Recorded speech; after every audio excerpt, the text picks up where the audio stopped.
Sasalubungin ng mga Dabawenyo ang bagong taon sa pamamagitan ng taunang Torotot Festival.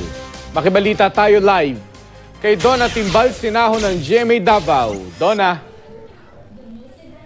Mark, sasalubungin ng mga Dabawenyo ang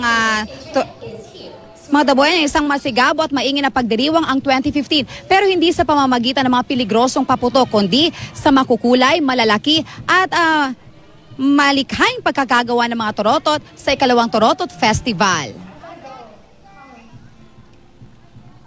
Mahigpit ang seguridad dito sa lungsod ng Davao para sa gaganapin na taunang Torotot Festival. Para nito ng lungsod para maiwasan ng mga residente ang paggamit ng paputok. Sa ngayon may 20 torotot na ang nakadisplay dito sa nadadalo sa nasabing pa-contest at inaasahang dadami pa ang mga magpaparegister. Pero hanggang 5 PM lang ang registration ang mga entries ng torotot. May gagawing parade mula sa People's Park patungo dito sa Freedom Park kung saan gaganapin ang Torotot Festival. Ang mga participants naka-torotot inspired costume. May dance contest ding gagawin. Karamihan sa mga torotot entries ay gawa sa indigenous materials at recyclable materials. 25,000 pesos ang premyo sa first prize, 15,000 pesos sa second prize at 10,000 pesos sa third prize.